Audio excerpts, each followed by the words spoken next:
ओम सभी को सादर नमस्ते। आज हमारे साथ आर्य समाज घरौंडा यूट्यूब चैनल पर हमारे साथ हमारे कार्यालय में हैं आर्य जगत के प्रसिद्ध विद्वान सन्यासी स्वामी सच्चिदानंद जी, जो कि राजस्थान जयपुर से हैं। आइए आज स्वामी जी से विशेषकर कुछ बातें करते हैं, संतों के जीवन को लेकर, वेदों को लेकर, आर्य समाज को लेकर। इसका लक्ष्य यही है कि ज़्यादा से ज़्यादा जानकारियाँ लोगों तक पहुँचाई जाए। तो स्वामी जी, सबसे पहले तो आपका हमारे यूट्यूब चैनल आर्य समाज घरौंडा में हार्दिक स्वागत है, अभिनंदन है जी। मैं भी बहुत बहुत धन्यवाद करता हूँ आप लोगों को, और आप लोगों का जो कार्य करने का तरीका है, जिस नई विधा के साथ में आर्य समाज घरौंडा कार्य कर रहा है आज समाज के अंदर, वो मैं समझता हूँ सभी आर्य समाजों के लिए अनुकरणीय होना चाहिए। तो इसके लिए मैं भी आदरणीय मंत्री जी, आपकी पूरी टीम को बहुत बहुत बधाई देता हूँ, बहुत बहुत धन्यवाद बोलता हूँ। आर्य समाज जो कि पूर्णतः वेदों पर आधारित है, महर्षि स्वामी दयानंद सरस्वती जी ने 1875 में जब आर्य समाज की स्थापना की थी, तो वैसे तो स्वामी जी ने सभी धर्म ग्रंथों का अध्ययन किया, लेकिन जब उन्होंने गुरुकुलीय शिक्षा में जब वेदों का अध्ययन किया, उसके पश्चात एक जीवन के सारांश के रूप में वेदों को जोड़ा और वेदों से ये आर्य समाज का गठन किया। इसको लेकर आपका क्या कहना है स्वामी जी? जी बिल्कुल मंत्री जी, ऋषि दयानंद ने जितना भी अपने जीवन में जो कुछ भी अध्ययन किया, सारे शास्त्रों का एक मंथन, एक निचोड़ उन्होंने हमको आर्य समाज के माध्यम से दिया। और ये बात बिल्कुल हकीकत है कि आर्य समाज कोई मत नहीं है, कोई संप्रदाय नहीं है, कोई पंथ नहीं है। जैसा कि आज हम समाज में देखते हैं, नए नए मत, संप्रदाय, मजहब हैं, पंथ हैं लोगों के। आर्य समाज ऐसा कुछ भी नहीं है। आर्य समाज एक क्रांतिकारी विचारधारा का नाम है। आर्य समाज एक पाखंड के खिलाफ, अंधविश्वास के खिलाफ, रूढ़ियों के खिलाफ एक आंदोलन का नाम है। और आर्य समाज की जो मान्यताएं हैं, वो मान्यताएं ऋषि दयानंद की अपनी मान्यताएं नहीं हैं, वो सारी की सारी मान्यताएं वैदिक हैं। ऋषि दयानंद स्पष्ट रूप से सत्यार्थ प्रकाश में इस बात की उद्घोषणा करते हैं कि मेरा कोई नया नवीन मत चलाने का प्रयोजन नहीं है। ब्रह्मा से लेकर के जैमिनी मुनि पर्यंत जो अपनी आर्ष परंपरा वैदिक प्रणाली रही, उसी वैदिक परंपरा को स्थापित मैं कर रहा हूँ। मैं अपना कोई नवीन मत नहीं चला रहा। ये ऋषि दयानंद की बड़ी उदात्त बात है। और हम देखते हैं कि ऋषि तो इतने समर्पित थे कि वो इतने बड़े महान प्रकांड वेदों के मनीषी, चिंतक, विद्वान होने के बावजूद भी पदे पदे यही बात कहते हैं कि भाई मेरा इसमें कुछ नहीं है, जो कुछ भी मैं तो केवल एक परोसने वाला हूँ। जो कुछ भी मैं ज्ञान दे रहा हूँ समाज के लिए, वो गुरुओं का ज्ञान है, ऋषियों का ज्ञान है, वेदों का ज्ञान है। तो ये बिल्कुल निसंदेह हम इस बात को कह सकते हैं कि एक ऐसा आर्य समाज एक ऐसा संगठन है जो पूरी तरह से वैदिक विचारधारा को लेकर के चलता है। बाकी जितने भी मत मजहब चल रहे हैं धरती पर, उनकी अपनी अपनी गुरुओं की अलग अलग मान्यताएं हैं। वो सारे मत हैं, अपने गुरुओं की मान्यताओं को ढो रहे हैं। लेकिन आर्य समाज में ऐसा कुछ भी नहीं। आर्य समाज बहुत ही लॉजिकल, और वर्तमान समय में मैं ये भी कहना चाहता हूँ आपके चैनल के माध्यम से, राष्ट्र, समाज और संस्कृति का यदि भला हो सकता है तो वो केवल आर्य समाज के माध्यम से हो सकता है। ऋषि दयानंद द्वारा जो वेदों का रास्ता बताया गया था, उसके माध्यम से ही समाज का भला संभव है। बाकी वर्तमान समय में हम लोग सभी देख रहे हैं कि समाज की क्या दुरावस्था हो रही है, तो समाधान केवल आर्य समाज के पास में है। सभी मत संप्रदाय अपने आप को श्रेष्ठ बताते हैं और उनके द्वारा रचित ग्रंथों में उन्होंने अपने ही समाज, अपने ही धर्म को श्रेष्ठ बताया, उनका ही गुणगान किया। लेकिन जो वेद है, यदि वेद को हम पढ़ते हैं, वेद को जानते हैं, तो वेद में सामने आता है कि वेद पूरी मानवता की बात करता है, जीव कल्याण की बात करता है। इसके बारे में आपका क्या कहना?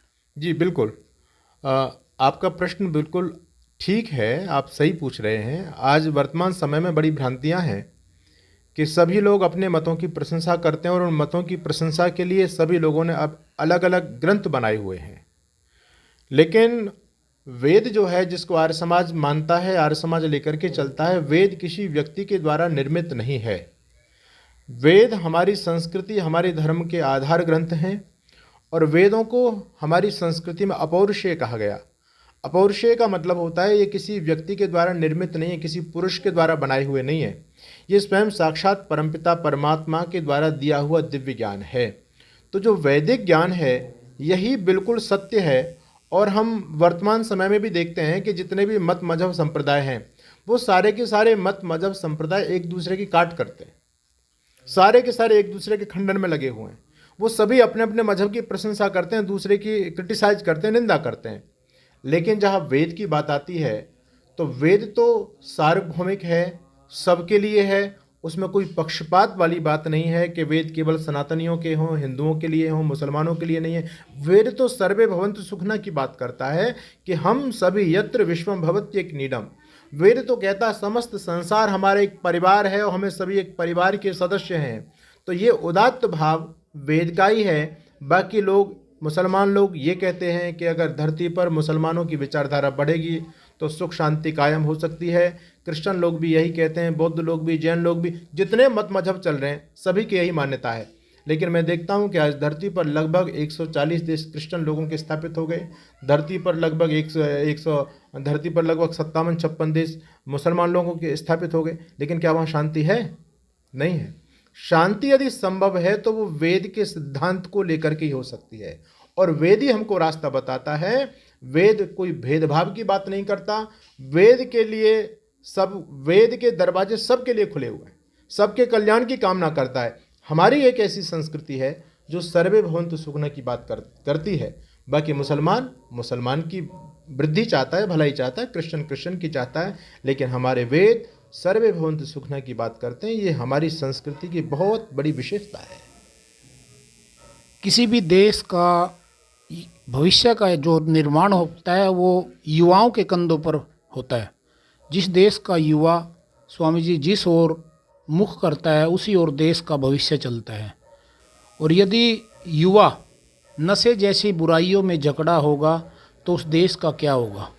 तो आर्य समाज ने इस पर बहुत सराहनीय कार्य किए हैं, चाहे शिक्षा का क्षेत्र हो, चाहे नशे के खिलाफ हो, चाहे बाल विवाह के खिलाफ हो, और चाहे समाज में अनेकों कुरीतियाँ, विधवा पुनर्विवाह को लेकर कार्य किया। इसके अलावा जो समाज में जाति पाति और छुआछूत जो बड़े स्तर पर फैला हुआ था, स्वामी जी ने वेदों के आधार पर उससे लोगों को जोड़ा कि नहीं ये गलत है और ये सही। इसके बारे में आपका क्या कहना? बिल्कुल मंत्री जी, आप बिल्कुल ठीक कह रहे हैं। और वास्तव में आर्य, जैसा मैंने अभी बताया था कि आर्य समाज तो एक सुधारवादी आंदोलन का नाम है। तो आर्य समाज ने ये तो एक बहुत सीमित सी बात हो गई कि आर्य समाज ने जातिवाद को ख़त्म किया, आर्य समाज ने अंधविश्वास को ख़त्म किया। आर्य समाज ने कोई क्षेत्र छोड़ा नहीं जिसमें क्रांति नहीं की हो। और ये तो हम एक सामाजिक दृष्टि से देखते हैं, सामाजिक सुधारों की दृष्टि से देखते हैं। लेकिन ऋषि दयानंद एक इतने बड़े ज्वाज्वल्यमान नक्षत्र थे, इतने बड़े महापुरुष थे, इतने बड़े विद्वान थे कि उन्होंने हमारी सनातन संस्कृति के जो आधारभूत संस्कृत के ग्रंथ हैं उन पर भी बहुत बड़ा ऋषि दयानंद ने काम किया है। और जैसा कि आप कह रहे हैं और आप लोग भी इस बात को सभी जानते हैं, प्रबुद्ध लोग चिंतित हैं इस बात को लेकर के कि एक प्लानिंग के तहत हमारे युवाओं के अंदर नशा डाला जा रहा है, एक प्लानिंग के तहत हमारी संस्कृति को नष्ट किया जा रहा है।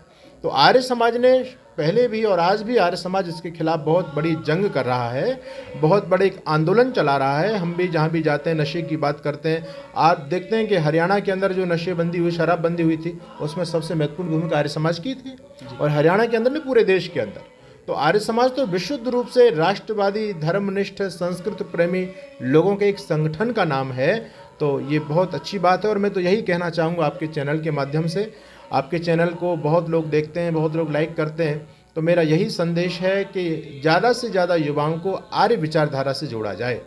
अगर वो आर्य बनेंगे, श्रेष्ठ बनेंगे, उनका आचरण श्रेष्ठ होगा, तो निश्चित रूप से व्यक्ति समाज की कड़ी होता है, इकाई होता है। जब व्यक्ति श्रेष्ठ बनेगा, समाज श्रेष्ठ बनेगा, और समाज श्रेष्ठ बनेगा तो देश श्रेष्ठ बनेगा। और जब देश श्रेष्ठ बनेगा तो वेद का जो मंतव्य है, कृण्वन्तो विश्वमार्यम, फिर समस्त संसार भी सुखी हो सकता है, श्रेष्ठ बन सकता है। तो वैदिक विचारधारा का अधिक से अधिक प्रचार प्रसार होना चाहिए। और उस प्रचार प्रसार में आर्य समाज घरौंडा बहुत ही ऊर्जा के साथ में, बहुत ही प्लानिंग के तहत, बहुत ही मतलब एक नए तरीके से काम कर रहा है। इसके लिए मैं आपको, आदरणीय मंत्री जी भाई दिलबाग जी को, हमारे भाई हर्षित जी हैं, और भी यहाँ की जो कार्यकारिणी है, मैं सबके लिए हृदय की गहराई से धन्यवाद बोलता हूँ। और मुझे बहुत अच्छा लगता है कि जब युवाओं के मन में ये दर्द हो समाज का, समाज को सुधारने का, जैसा कि मैं आप लोगों के आपकी कार्यकारिणी के अंदर देख रहा हूँ, तो मुझको बहुत सुकून मिलता है। और मैं ये उम्मीद रखता हूँ कि यदि यही ज्वाला समाज सुधार की हर एक युवा के दिल के अंदर धधकेगी तो निश्चित रूप से राष्ट्र एक अच्छे संकेत की तरफ जाएगा, अच्छी दिशा की तरफ जाएगा। स्वामी जी, वैसे तो हर कोई अपने जीवन को अच्छा बनाना चाहता है, अपनी संतान को अच्छा बनाना चाहता है। यदि कोई प्रयास करे, आपका जीवन का बहुत बड़ा अनुभव है, आप बहुत बड़े विद्वान हो, आपने धरातल पर काम किया है, तो किस तरह से क्या टिप्स देंगे आपको संक्षिप्त में कि जिससे उनका जीवन बदल जाए, किसी भी व्यक्ति का? देखो, ये एक बहुत बड़ा ज्वलंत प्रश्न है और इस प्रश्न से हम बच नहीं सकते। आज यदि समाज में परिवर्तन संभव होगा तो वो युवाओं के द्वारा ही होगा। और सबसे बड़ा जो हमको परिवर्तन करना है वो शिक्षा के माध्यम से, संस्कारों के माध्यम से करना है।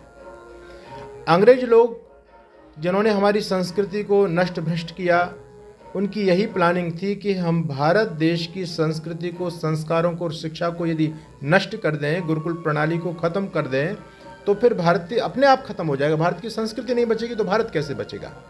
तो वो लोग, उन्होंने इसलिए स्कूलों की स्थापना की।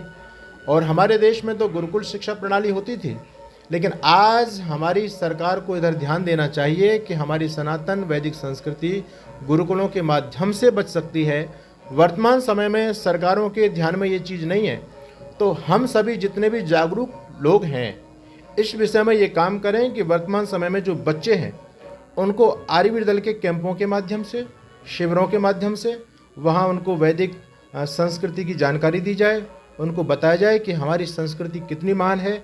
सा ऐसा प्रथमा संस्कृति विश्वभारा। हमारी जो वैदिक संस्कृति है विश्व की सबसे प्रथम संस्कृति है और इसी संस्कृति से दुनिया की संस्कृतियाँ निकली हैं।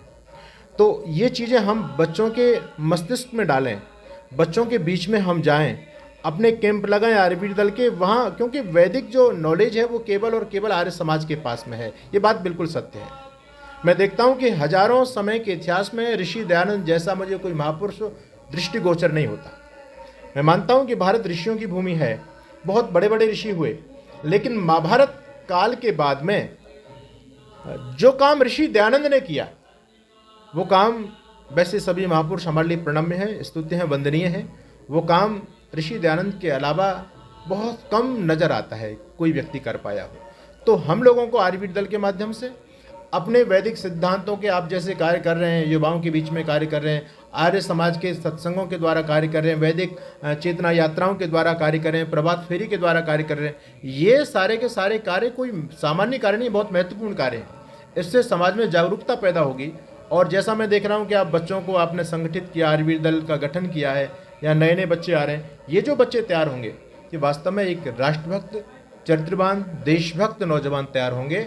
एक बस यही माध्यम रह गया है, संस्कार और शिक्षा का माध्यम के द्वारा ही हम देश को पुनः विश्वगुरु बना सकते हैं।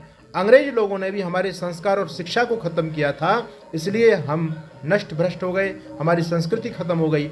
अभी भी हम यदि बचना चाहते हैं तो हमको बच्चों पर संस्कार और शिक्षा का ही काम करना पड़ेगा। यही एक रास्ता मेरी नज़र में आता है और इस पर हम सबको काम हम कर भी रहे हैं और करना भी चाहिए। तो ये थे हमारे साथ स्वामी सच्चिदानंद जी। स्वामी जी, आप हमारे YouTube चैनल पे आए और आपने बड़ी अच्छी अच्छी बातें हमारे चैनल के माध्यम से लोगों को बताई, और आशा करते हैं भविष्य में भी आप और हम आपस में जुड़े रहेंगे और एक अच्छे अच्छे विचार लोगों तक लाने का काम करेंगे। तो स्वामी जी, आपका बहुत बहुत आभार, बहुत बहुत धन्यवाद। आप लोगों के लिए भी, मुझे भी बहुत अच्छा लगा आप लोगों की युवा टीम से मिल करके, आपके कार्यों को देख करके।